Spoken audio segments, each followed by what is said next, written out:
पड़ोसी देश नेपाल इस वक्त सदी का सबसे भयंकर तबाही और सबसे भयंकर मुश्किल के दौर से सदी के सबसे भयंकर मुश्किल के दौर से गुजर रहा है। नेपाल में इस वक्त जो हालात हैं उन हालात ने पूरी दुनिया को चौंका दिया है। दुनिया भर में दुआएं की जा रही हैं कि अब तक जो जिंदगियां खत्म हो चुकी हैं उनके परिवार वालों को ईश्वर शक्ति दे इस दुख को सहन करने की, और जो जिंदगियां लापता हैं वो सही सलामत मिल जाएं। लेकिन अभी भी हजारों लोग ऐसे हैं जिनको ढूंढने की कोशिश जारी है। प्रलय किसे कहते हैं? अगर किसी को देखना है और जानना है तो नेपाल को फिलहाल देखा जा सकता है। पड़ोसी देश नेपाल इस वक्त एक बहुत ही बड़ी त्रासदी का सामना कर रहा है। अलग अलग तस्वीरें हम आपको दिखा रहे हैं, एक के बाद एक तस्वीर, हर एक तस्वीर पहले से ज्यादा भयावहता को बयान करती हुई। नेपाल में बाढ़ ने मौत और तबाही का वो खौफनाक तांडव मचाया जिसे देखकर किसी की भी रूह कांप जाए। ये किसी फिल्म का सीन नहीं, ये कोई वीडियो एडिटिंग नहीं, ये हकीकत की तस्वीर है। और आप अंदाजा लगाइए कि किस तरह से तेज बहाव में, इस सैलाब में बड़े बड़े घर, भारी भरकम पत्थर तिनके की तरह बह जा रहे हैं। जल प्रलय, चारों तरफ तबाही का मंजर। एक और तस्वीर आप देखिए, एक घर, चारों तरफ पानी और घर में लोग फंसे हुए हैं। कुछ लोग बचाने की कोशिश भी कर रहे हैं। पीछे से आप पानी की लहरें ऐसे देख रहे हैं जैसे कोई समुंदर उफन रहा हो तेज रफ्तारों के साथ। ये दूसरी तस्वीर भी काफी वायरल हुई है। तिनके की तरह सब कुछ बहता नजर आ रहा है और चंद पलों के अंदर सब कुछ खत्म होता नजर आ रहा है। बड़े बड़े घर बहते नजर आ रहे हैं, जमींदोज होते नजर आ रहे हैं, पानी के अंदर डूबते नजर आ रहे हैं। ये तस्वीर भी चौंकाने वाली है। और ये तस्वीर जो सबसे पहले आई थी कि किस तरह से कई मंजिला होटल को इस सैलाब ने पूरी चपेट में ले लिया और बहा कर ले गया। ये तस्वीर भी काफी वायरल हुई है। दुनिया भर में लोगों ने अपनी उन यादों को शेयर किया है जब कोई यहां पर ठहरा होगा पिछले महीने या कुछ दिन पहले, सैलाब से पहले, तो इस तस्वीर को देखकर उनके भी रोंगटे खड़े हो गए। इस तस्वीर ने भी पूरी दुनिया को हिला कर रख दिया। ये देखिए, नीचे भागते हुए लोग सब कोशिश कर रहे हैं कि जान बच जाए, लेकिन सैलाब का एक झोंका सा आता है, सब कुछ बहा कर ले जाता है। एक और तस्वीर है नेपाल की। इस तस्वीर ने भी पूरी दुनिया को हिला कर रख दिया। पानी की लहरों की आवाज, खौफनाक आवाज, लोगों की चीख पुकार की आवाज दिलों को झकझोर रही है। लोग एक दूसरे से, अगर कोई कहीं पर किसी को देख रहा है तो उससे चीख कर चिल्ला कर कह रहे हैं कि बचो, भागो, लेकिन लोग भाग भी रहे। लेकिन पानी का बहाव इतना तेज है, सैलाब इतना तेज है, जल प्रलय का माहौल ऐसा है कि सब कुछ अपने साथ बहा कर ले जाना चाहता है। आप देखेंगे लोगों को भागते हुए, लोग आगे भाग रहे हैं और उसी तेजी के साथ पीछे से पानी का तेज बहाव आ रहा है।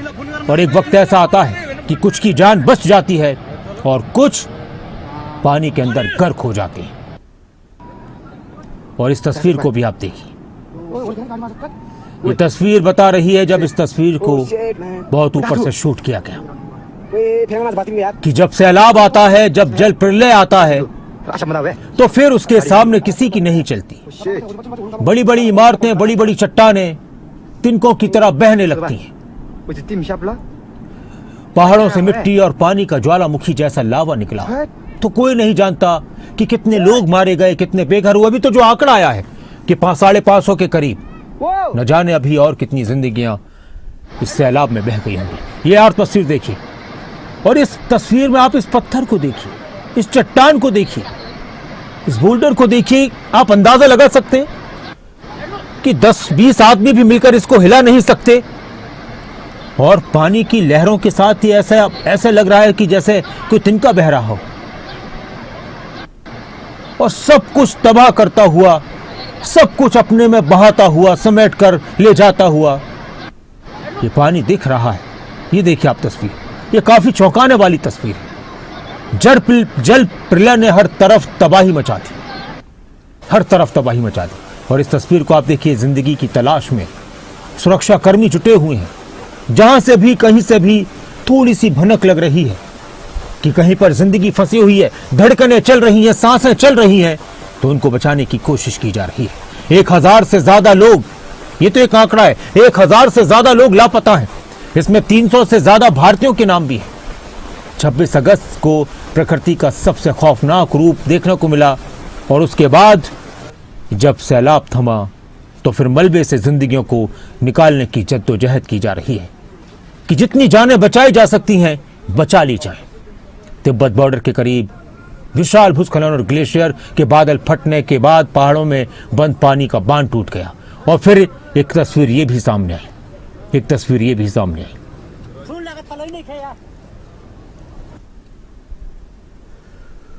बड़े बड़े पुल जिनसे हजारों गाड़ियां गुजर जाया करती थी, हजारों लाखों लोग गुजर जाया करते थे, लेकिन जब पानी अपना रौद्र रूप दिखा चुका था तो फिर मलबे में इस तरह से पूरा माहौल नजर आया। किसी ने कल्पना नहीं की थी कि नेपाल को इतनी बड़ी त्रासदी का सामना करना पड़ेगा। इससे पहले भी नेपाल कई त्रासदियों का सामना कर चुका है, भूकंप जैसे त्रासदियों का, लेकिन इस जल प्रलय ने और सब कुछ हिलाकर रख दिया। और ये वो तस्वीर है जो ग्लेशियर टूटा था, इस ग्लेशियर की वजह से ही ये पूरी तबाही सामने आई है। हंसते खेलते सोते हुए लोग, सदियों पुराने गांव देखते ही देखते मलबे के ढेर में तब्दील हो गए। और ये वो झील है जो ग्लेशियर टूटने के बाद झील बनी है, और इसके बाद अभी और भी खतरा मंडरा रहा है, अभी और भी खतरा मंडरा रहा है। ऐसा नहीं है कि अभी खतरा टल चुका हो। त्रिशूली हाइड्रो पावर प्रोजेक्ट की टनल से लोगों को निकाला गया। कई तस्वीरों ने लोगों को परेशान किया। भूस्खलन के कारण मलबे, पहाड़ों से जो मलबा गिरा वो सब कुछ बहाते हुए लेकर जा रहा है। और अभी भी आशंका है, निचले इलाकों में राउंड 2 यानी तबाही के दूसरे दौर का अलर्ट जारी किया गया है। सेना और प्रशासन जान हथेली पर रखकर लोगों को सुरक्षित ठिकानों पर पहुंचाने की कोशिश कर रहा है। चीन ने नेपाल में एक और बड़े खतरे की चेतावनी जारी की है। नेपाल में नदियों के संगम पर एक बैरियर झील बन चुकी है और अब इसके अगले 3 दिनों में टूटने का खतरा मंडरा रहा है।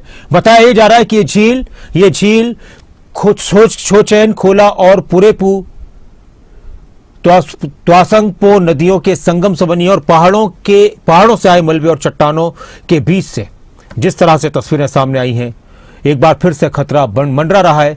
वो तस्वीर और जो अभी दिखा रहे थे हम, इसके बाद यहां पानी जमा होकर एक बड़ी झील बन चुकी है और एक बार फिर से खतरा मंडराने लगा है। एक बार फिर से अलर्ट जारी किया गया है। दुआ यही है कि अब दोबारा से नेपाल को फिर कोई विनाश लीला न देखनी पड़े।